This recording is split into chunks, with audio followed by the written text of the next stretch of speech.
Hello everyone. Last video lecture में मैंने आपको फिजिक्स की इंपॉर्टेंस, फिजिक्स के स्कोप, फिजिक्स में कैरियर ऑप्शंस और फिजिक्स की कितनी इंपॉर्टेंस आपके सब्जेक्ट के लिए बनती है, ये सब कुछ मैंने आपको लास्ट वीडियो लेक्चर के अंदर बताया है। जिन बच्चों ने लास्ट वीडियो लेक्चर नहीं देखा है, पहले वो उस लेक्चर को देखें, जिससे आपको पता लगे कि पूरी साल 1-2 साल जो भी अपन फिजिक्स पढ़ेंगे तो उस फिजिक्स के अंदर अपन क्या पढ़ने वाले हैं और उसके पढ़ने से क्या होगा। ये सारी चीजें मैंने आपको इस वीडियो लेक्चर में समझाई थी। आज अपन इस जर्नी को थोड़ा सा और आगे बढ़ाते हैं। जैसा कि आपको पता है कि फिजिक्स जो है वो अपने आप में एक बहुत महत्वपूर्ण और इंपॉर्टेंट सब्जेक्ट है आपके कंपटीशन एग्जाम्स के लिए, आपके बोर्ड एग्जाम्स के लिए। अगर आपको स्कोर करना है तो आपको फिजिक्स को साथ लेकर चलना पड़ेगा, फिजिक्स को समझना पड़ेगा, फिजिक्स की इंपॉर्टेंस को समझना पड़ेगा। तो अब अपन आगे बढ़ते हैं फिजिक्स को। फिजिक्स में मेरा पहला टॉपिक मैं यहां पर ले रहा हूं physical quantities. Last video lecture में भी मैंने फिजिकल क्वांटिटीज के बारे में थोड़ा सा इंट्रोडक्शन एक दिया था, यूनिट्स के बारे में दिया था। मैंने एक कहानी सुनाई थी आपको उस वीडियो लेक्चर के अंदर, जिसमें आपको ये पता लगा था कि भाई यूनिट्स जो है वो कहां से निकली हैं, कैसे निकली हैं, क्यों जरूरत पड़ी यूनिट्स की। ये सारी चीजें मैंने आपको समझाई थी। तो फिजिकल क्वांटिटीज का मतलब मैं यहां से वापस स्टार्ट कर रहा हूं। फिजिकल क्वांटिटीज पढ़ेंगे अपन।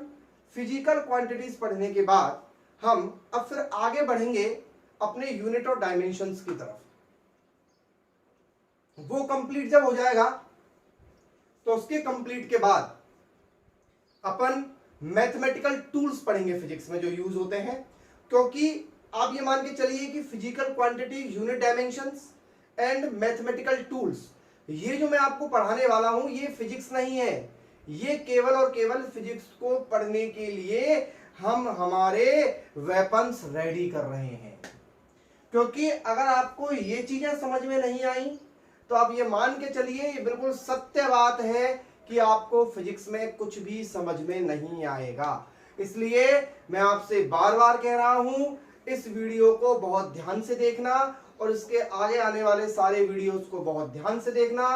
अगर आपको फिजिक्स के अंदर, या फिर बहुत से लोगों को आपने कहते हुए सुना होगा ना कि फिजिक्स से डर लगता है, मुझे बायो वाले बच्चों को तो बहुत डर लगता है, अरे मैथ आती है इसमें। लेकिन अगर आप इन सारे वीडियोस को बहुत ध्यान से देखेंगे तो फिजिक्स आपके लिए एक बहुत इंटरेस्टिंग सब्जेक्ट बन जाएगा। ये मेरा प्रॉमिस है। क्लियर? तो अपन स्टार्ट करते हैं। अपना पहला टॉपिक है physical quantities. What do you mean by physical quantities? Physical quantities का मतलब क्या होता है? देखिए, फिजिकल क्वांटिटीज नॉर्मल सी बात है, जितने भी फिजिकल लॉज हैं उन सबको डिफाइन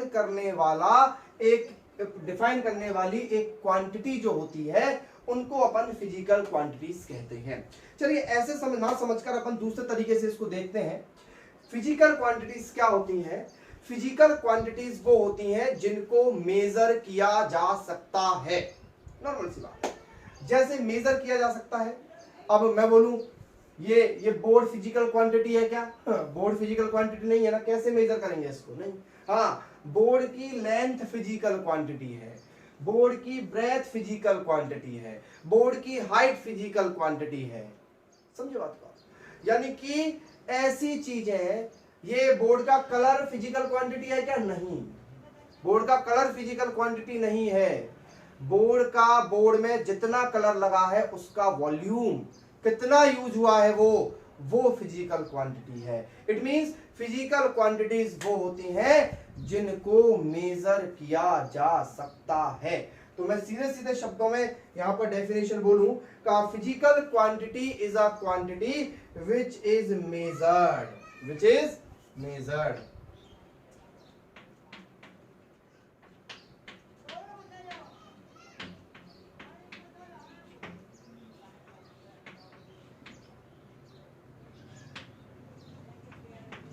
फिजिकल क्वांटिटीज क्या होती हैं?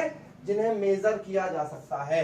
और एग्जाम्पल के तौर पर अगर हम बात करें तो एग्जाम्पल इसका अपन क्या दे सकते हैं? जैसे मास को मेजर किया जा सकता है ना, बिल्कुल किया जा सकता है। ठीक है। और अपन बोला लेंथ, फोर्स, जो भी आपने पढ़ा है, इलेक्ट्रिक करंट,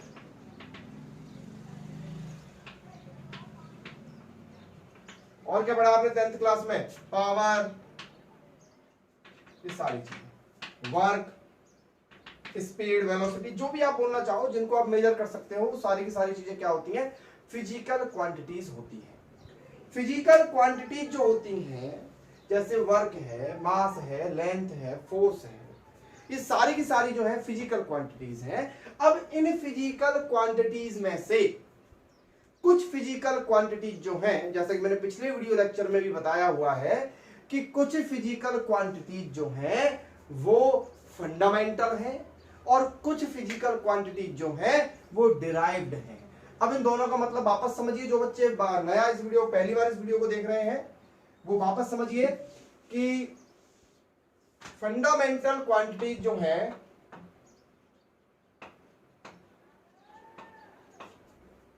और एक तो है फंडामेंटल क्वांटिटीज और दूसरी कौन सी है? Derived quantities.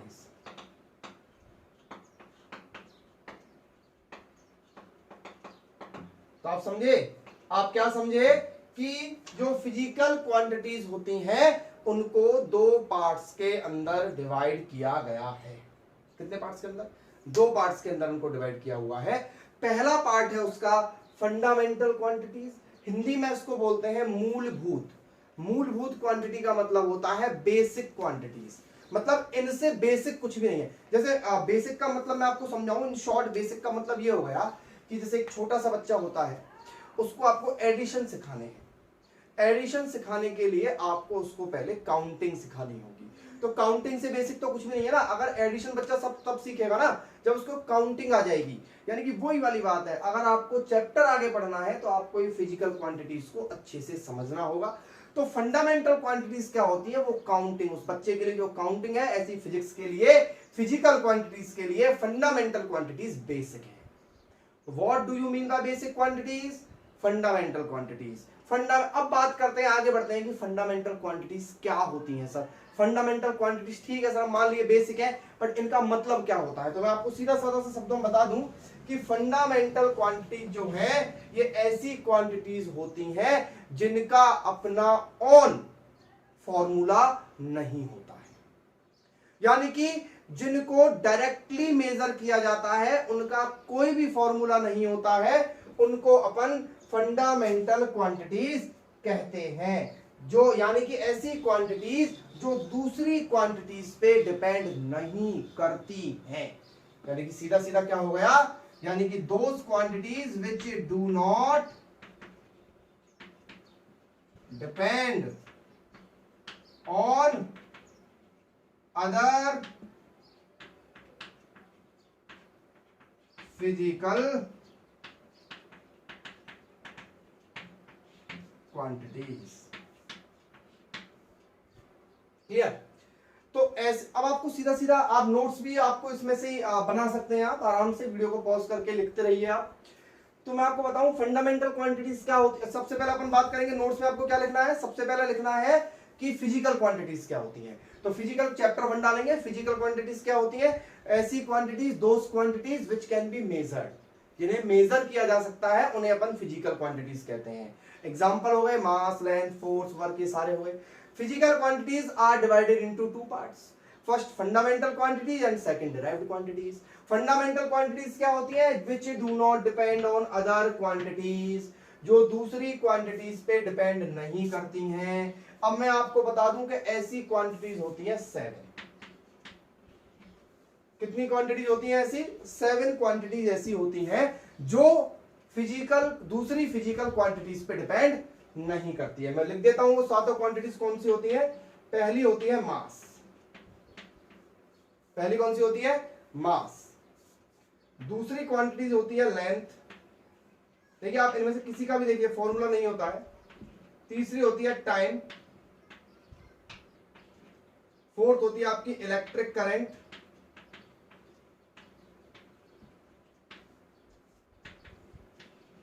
फिफ्थ होती है आपकी intensity.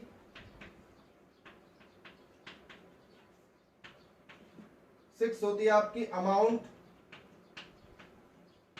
Of substance. Amount of substance.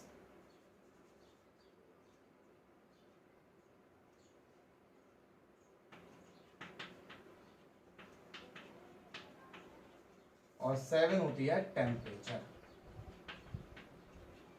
कैसे भी लिख सकते हो आप इनको, ऊपर नीचे कोई फर्क नहीं पड़ रहा है। Mass, length, time, electric current, intensity, amount of substance and temperature. ये 7 क्वांटिटीज जो हैं ये फंडामेंटल क्वांटिटीज हैं, बेसिक क्वांटिटीज हैं। ध्यान रखें, बहुत इंपॉर्टेंट है, आप इन सारी चीजों का ध्यान रखें। इनके बिना और अदर क्वांटिटीज को पढ़ना पॉसिबल नहीं है। क्लियर? तो सबसे पहले हम बात करें मास। मास को नॉर्मली डिनोट करने का तरीका होता है कैपिटल एम। क्या होता है बेटा? स्मॉल एम से कभी भी मास को डिनोट नहीं करते हैं।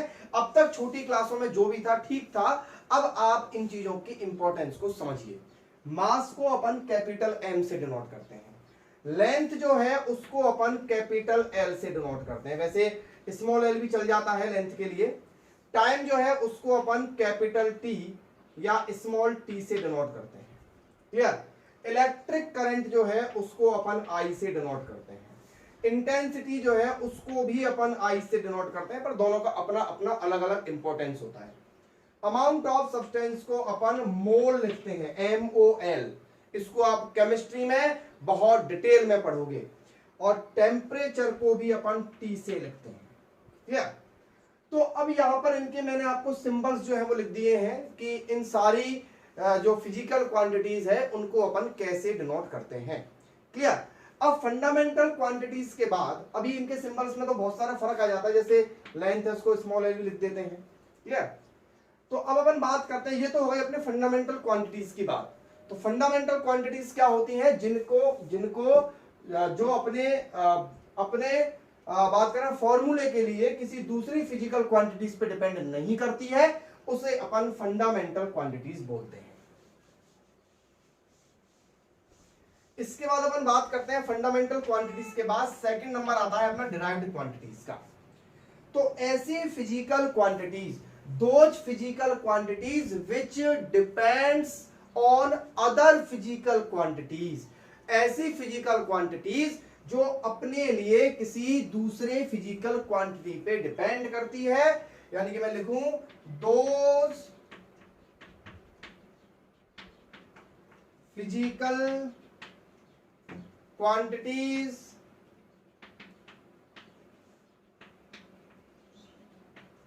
which depend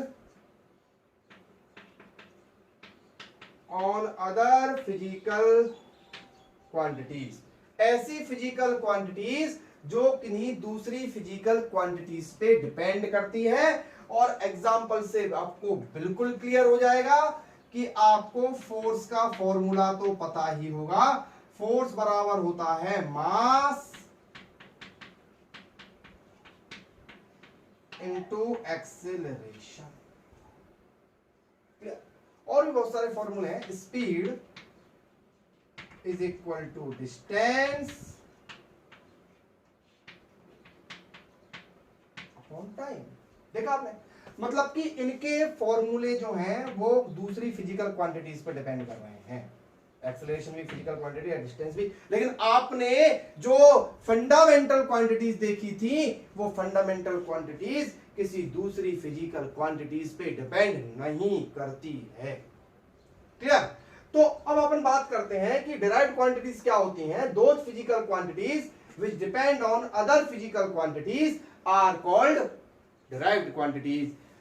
example force, like force is equal to mass into acceleration, speed is equal to distance upon time. और भी इस तरीके के बहुत सारे अनंत फॉर्मूले हो सकते हैं। अब अपन बात करें आप, अच्छा बहुत बार बच्चों के दिमाग में क्वेश्चन जो है 11th क्लास में आ जाता है कि सर हमें तो फॉर्मूले ही याद नहीं है सर 9th और 10th के। तो मैं बोलता हूं बेटा तुमने पढ़ा तो होगा। अरे सर हमको याद नहीं है। कोई बात नहीं, आपको मैं फॉर्मूले भी सारे लिखवा दूंगा। आपको मैं पूरे वीडियो लेक्चर के अंदर या फिर आने वाले वीडियो लेक्चर के अंदर ये फील नहीं होने दूंगा कि आपने कोई चीज पढ़ी है या नहीं पढ़ी है। आपको तो जो पढ़ाया जा रहा है, जो यहां पर बताया जा रहा है, उसको आप क्लियरली देखते रहिए। पुरानी क्लास की चीजों को मैं ज्यादा, अगर कोई रिपीट होती भी है पुरानी क्लास की चीज, तो मैं उसको वापस यहां पर एक्सप्लेन कर दूंगा। क्लियर? तो ये फिजिकल क्वांटिटीज का इंट्रोडक्शन था कि भाई फंडामेंटल क्वांटिटीज और डिराइव्ड क्वांटिटीज क्या होती हैं। आई थिंक आपको बहुत अच्छे से क्लियर हो गया होगा कि फिजिकल क्वांटिटीज जो है वो दो तरह की होती हैं, fundamental quantities and derived quantities. हाँ, तो आप ये समझ चुके हैं कि फिजिकल क्वांटिटीज क्या होती है। अब मैंने क्या बताया था कि फिजिकल क्वांटिटीज क्या होती है, जिनको मेजर किया जा सकता है। नॉर्मल सी बात है, फिजिकल क्वांटिटीज वो होती है जिन्हें मेजर किया जा सकता है। अब बात करते हैं कि उन फिजिकल क्वांटिटीज को जो मेजर किया जाता है तो वो कैसे किया जाता है। समझे बात को आप, किस बात पे आ रहे हैं अपन कि फिजिकल क्वांटिटीज को मेजर किया जाता है। मेजर किया जाता है तो कैसे किया जाता है, तो मेजर उनको करने के लिए एक चीज होती है जिसको अपन बोलते हैं यूनिट। क्या बोलते हैं बच्चों, यूनिट बोलते हैं। तो यूनिट की डेफिनेशन मैंने सामने लिखी हुई है, समझना इसको।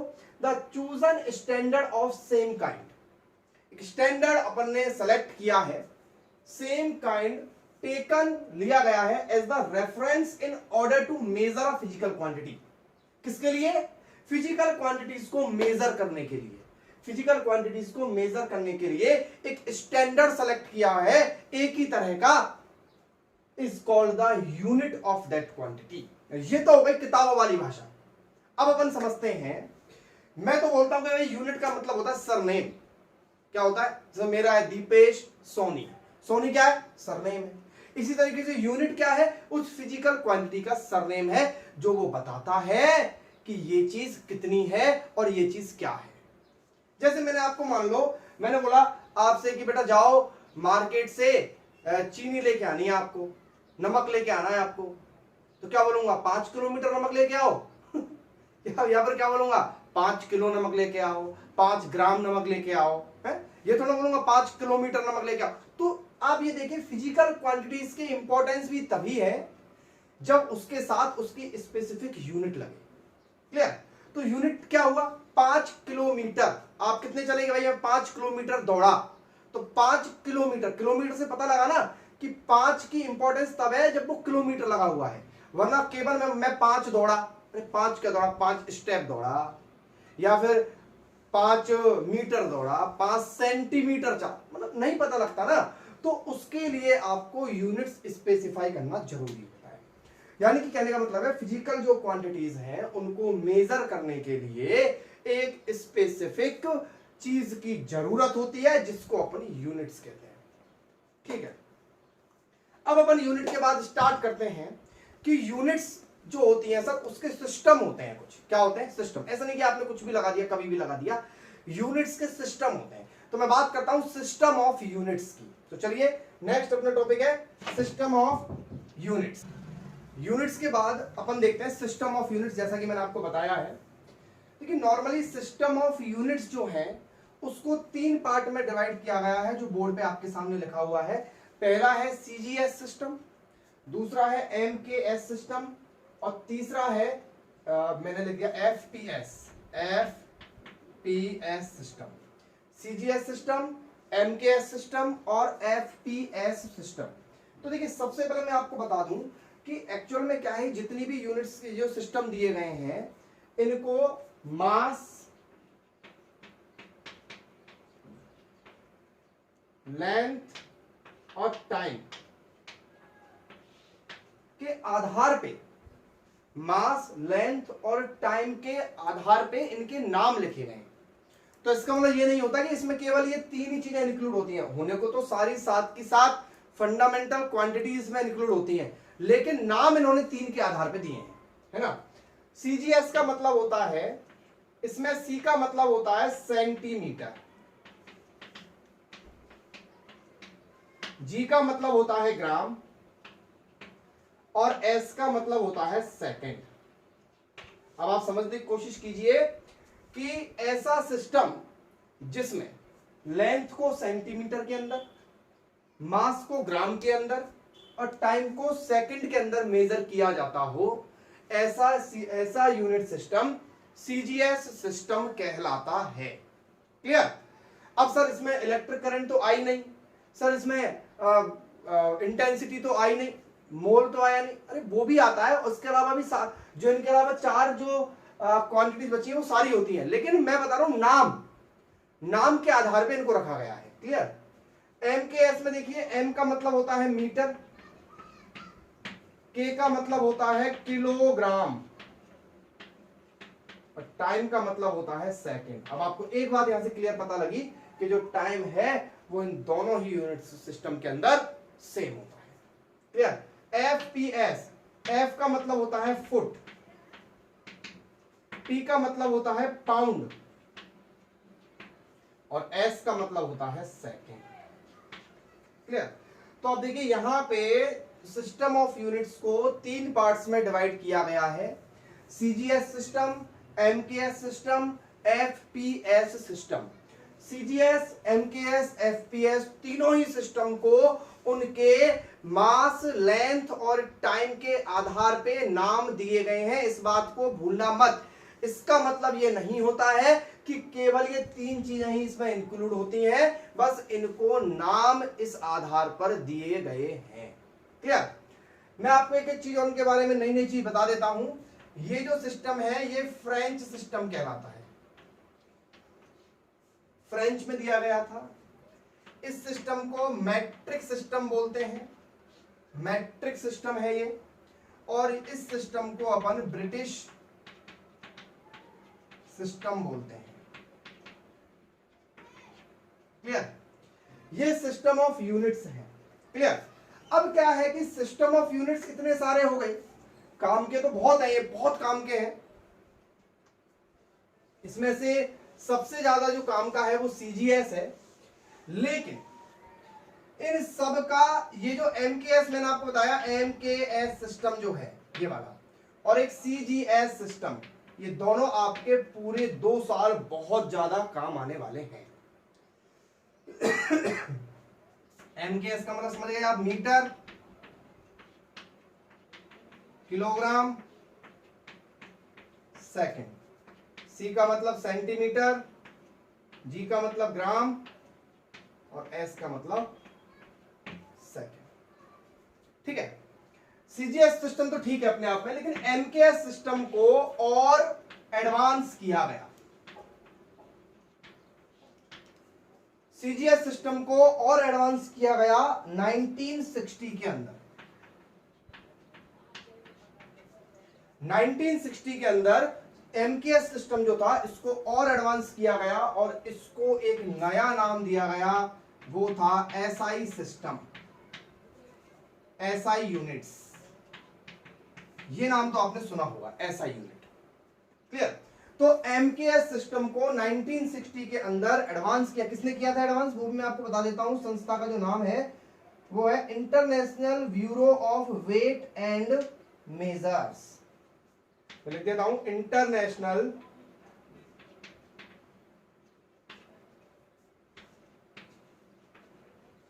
Bureau of weights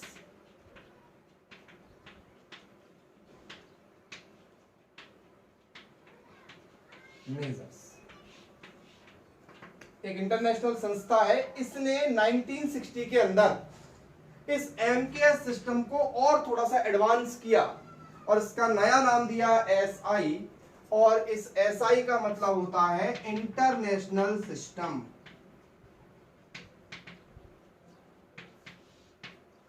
international system of units. Clear. तो इंटरनेशनल सिस्टम ऑफ यूनिट्स इसको नाम दिया गया, यानी कि एमकेएस सिस्टम जो था उसको और एडवांस किया गया और नाम दिया गया एसआई। तो अपन बात करते हैं अब फंडामेंटल क्वांटिटीज की एसआई यूनिट्स की। भाई फंडामेंटल क्वांटिटीज की एसआई यूनिट तो हमें पता होनी चाहिए ना, क्योंकि डिराइव्ड क्वांटिटीज की तो हमें पता लगानी पड़ेंगी, उनकी फिक्स नहीं होती हैं। जैसी डिराइव्ड क्वांटिटीज होगी उसकी वैसी यूनिट होगी, लेकिन फंडामेंटल क्वांटिटीज तो 7 क्वांटिटीज फिक्स है, तो उसकी तो हमें पता होनी चाहिए। तो मैं यहां पर देखिए, मैंने आपको फंडामेंटल क्वांटिटीज लिख दी है सातों की सातों। आपको पर्टिकुलर याद होनी चाहिए सारी, length, mass, time, electric current, temperature, intensity, amount of substance.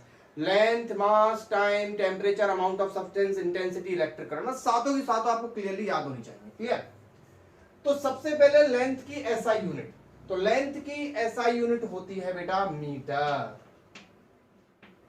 और इसको डिनोट करते हैं अपन स्मॉल m से। याद रखें एक एक चीज, मास की होती है किलोग्राम और इसको डिनोट करते हैं अपन केजी से। टाइम की होती है सेकेंड और इसको डिनोट करते हैं अपन एस से, नॉट SEC। बहुत सारे लोग SEC लिख देते हैं, मैंने भी लिखा था अभी थोड़ी देर पहले, लेकिन वो आपको समझाने के लिए लिखा था। बट इसको डिनोट किससे करते हैं? S से। क्लियर? टेम्परेचर, इलेक्ट्रिक करंट की यूनिट आपने 10th क्लास में पढ़ी है, एम्पियर। नहीं पढ़ी है तो आप ध्यान से देख लो, एम्पियर A। टेम्परेचर की ऐसा यूनिट होती है केल्विन K। इंटेंसिटी की होती है candela CD, C capital D छोटा। अमाउंट ऑफ सब्सटेंस की होती है MOLE, मोल, लेकिन इसको लिखते हैं मोल, ई नहीं आता है लास्ट में। तो ये है आपके फंडामेंटल क्वांटिटीज की SI यूनिट्स।